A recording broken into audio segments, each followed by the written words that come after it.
ശ്രീ നിജേഷ് അരവിന്ദ്, ഇന്ന് വഖഫ് നിയമ ഭേദഗതി ബിൽ സഭയിൽ അവതരിപ്പിക്കുമ്പോൾ കേന്ദ്ര സർക്കാർ അല്ലെങ്കിൽ BJP ഉന്നയിച്ച പ്രധാനപ്പെട്ട ഒരു വാദം ഇത് മുസ്ലിം ക്ഷേമത്തിന് വേണ്ടി കൊണ്ടുവരുന്ന ബില്ലാണ് എന്നതാണ്. അമുസ്ലിങ്ങളുടെ സ്ഥലം വഖഫായി പ്രഖ്യാപിക്കപ്പെട്ട ഉദാഹരണങ്ങൾ ഈ ഭേദഗതി ബില്ലിൽ പ്രതിപാദിക്കുന്നുണ്ട്. അപ്പോൾ അമിത്ഷാ സംസാരിച്ചപ്പോഴും പറഞ്ഞത് ദാനമായി നൽകേണ്ടത് സ്വന്തം സ്ഥലമാണ് എന്ന് പറഞ്ഞുകൊണ്ടാണ് ഈ പ്രശ്നത്തിൽ ഇടപെടുന്നത്.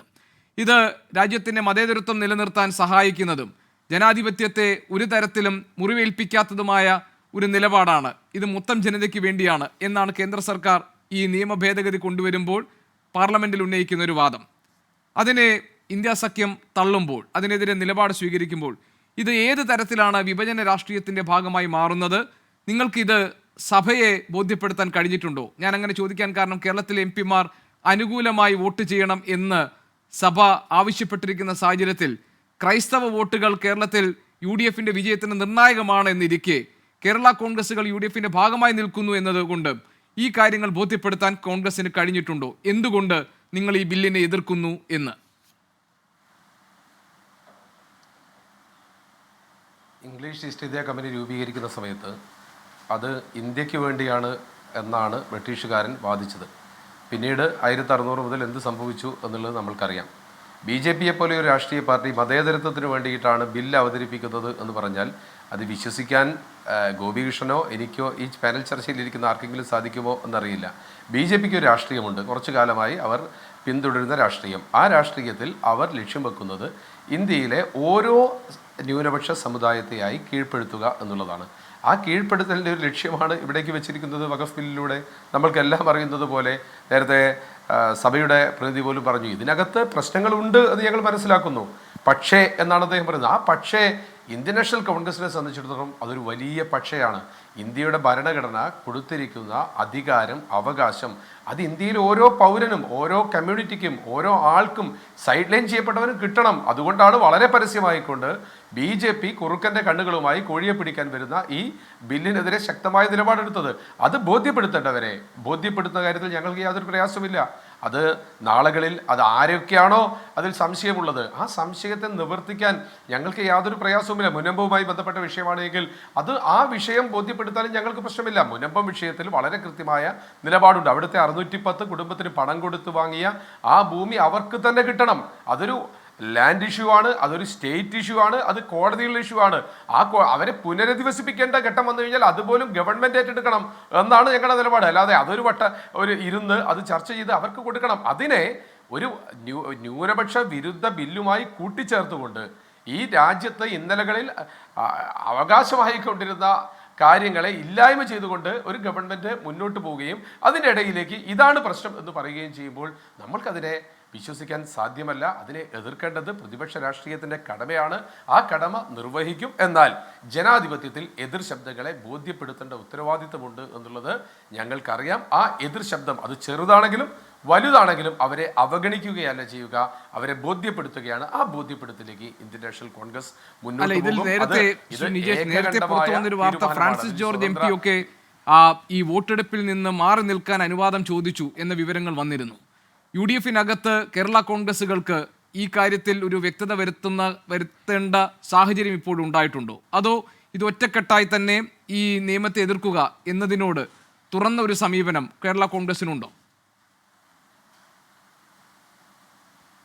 2-3 ദിവസമായി ഈ തരത്തിലൊരു ചർച്ച പലരായി ക്രിയേറ്റ് ചെയ്യുന്നു. ഫ്രാൻസിസ് ജോർജ് അദ്ദേഹത്തിൻ്റെ അഭിപ്രായം വളരെ വ്യക്തമായി പറഞ്ഞിട്ടുണ്ട്. നമ്മളൊക്കെ അറിയേണ്ടത് 15-ാം നൂറ്റാണ്ട് മുതൽ പോർച്ചുഗീസുകാരൻ ആരംഭിച്ച വിഭജന രാഷ്ട്രീയം അത് പിന്നീട് ഡച്ചും ഫ്രഞ്ചും ബ്രിട്ടീഷുകാരിലും എത്തി. അതാണ് ഇന്ന് BJP സർക്കാർ ചെയ്തുകൊണ്ടിരിക്കുന്നത്. ആ വിഭജന രാഷ്ട്രീയത്തിനോട് ചേർന്ന് നിന്ന് കൊടുത്താൽ നമ്മൾക്ക് ഈ രാജ്യത്ത് മുന്നോട്ട് പോകാൻ പറ്റുമോ? ഇന്നിപ്പോൾ ക്രൈസ്തവ സഭകളെ തെറ്റിദ്ധരിപ്പിക്കുന്നു. നമ്മളൊന്ന് പിറകോട്ട് സഞ്ചരിച്ചാൽ ക്രിസ്ത്യൻ മിഷണറിമാർ കുഷ്ഠരോഗികളെ മുറിവിൽ പോയി മരുന്ന് കെട്ടിവെക്കുമ്പോൾ അവർ മതം മാറ്റാൻ വന്നവരാണ് എന്ന് പ്രചരണം നടത്തിയ ആളുകളാണ് ഇന്ത്യയിലെ സംഘപരിവാറുകാർ. മദർ തെരേസ, ബാക്കിയെല്ലാം അവസാനം മദർ തെരേസയെ പറ്റി ഒരു നല്ല വാക്ക് സംഘികളുടെ ഭാഗത്ത് ഉണ്ടായതായിട്ട് ഗോപികൃഷ്ണൻ അറിയോ? 2008 ഒറീസയിൽ 38 പേരെ ചുട്ടരിച്ച് കൊന്നത് ആരാ? 2009 കർണാടകയിൽ സ്ഥാപനങ്ങൾ, മതസ്ഥാപനങ്ങളും ചർച്ചുകളും വിദ്യാഭ്യാസ സ്ഥാപനങ്ങളും തല്ലിത്തകർത്ത 2 ദിവസം മുമ്പ് മധ്യപ്രദേശിലെ ജബൽപൂരിൽ ഒരു പള്ളി വികാരിയെ കയ്യേറ്റം ചെയ്തത്.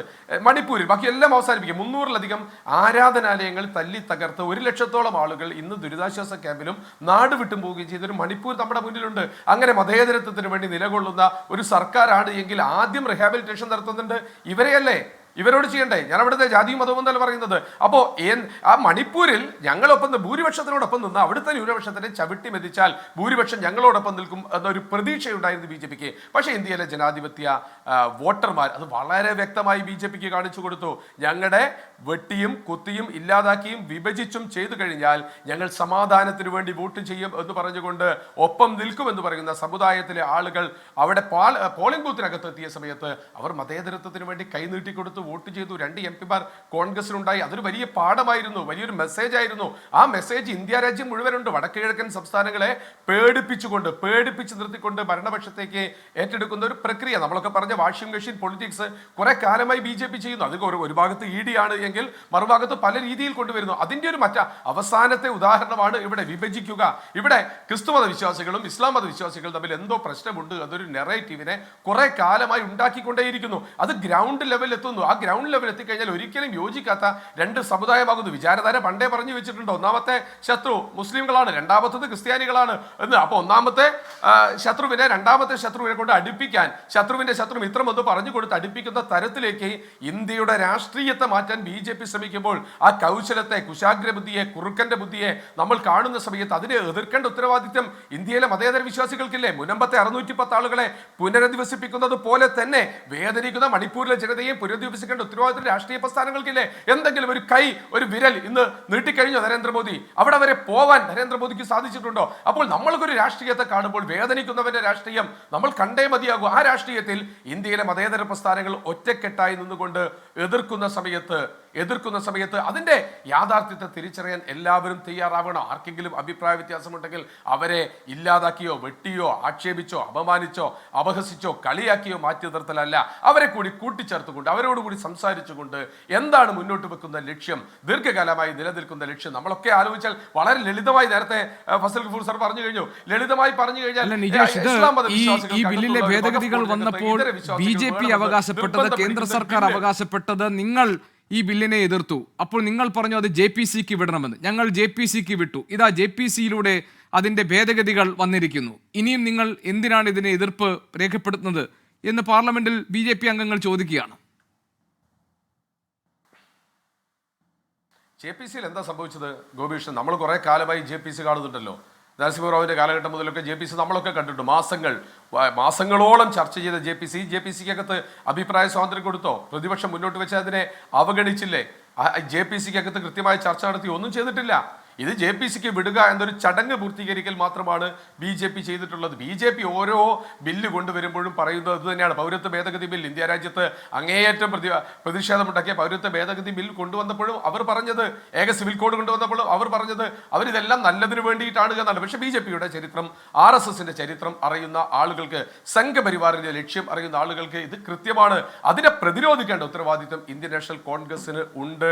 ആ പ്രതിരോധ പ്രവർത്തനമാണ് കൂടെ നിൽക്കുന്നവരോടൊക്കെ കൂട്ടിച്ചേർത്തുകൊണ്ട് ഞങ്ങളൊരു കേവലം 4 വോട്ട് കിട്ടുമോ ഇല്ലയോ എന്നുള്ളതല്ല ഞങ്ങളുടെ ലക്ഷ്യം.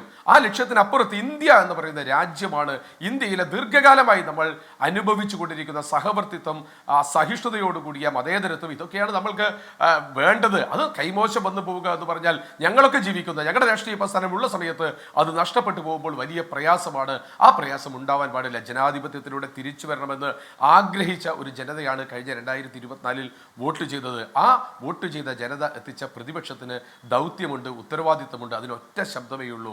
ആ ശബ്ദം ഞങ്ങൾ നേരത്തെ പറഞ്ഞ ജയ് ബാപ്പു, ജയ് ഭീം, ജയ് സംവിധാൻ എന്ന് പറഞ്ഞ ആ ശബ്ദമാണ്. ആ ശബ്ദത്തിലൂടെ ഞങ്ങൾ മുന്നോട്ട് പോകും. കാരണം സൈഡ് ലൈൻ ചെയ്യപ്പെട്ടവൻ്റെതാണ് ഇന്ത്യയുടെ ഭരണഘടന, തള്ളപ്പെട്ടവൻ്റെതാണ് ഇന്ത്യയുടെ ഭരണഘടന.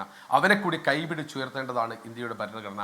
ആ ലക്ഷ്യം പൂർത്തീകരിക്കുക എന്നുള്ളത് കോൺഗ്രസ്, ഇന്ത്യ മുന്നണിയുടെ ലക്ഷ്യമാണ്. അതിൽ വിട്ടുവീഴ്ച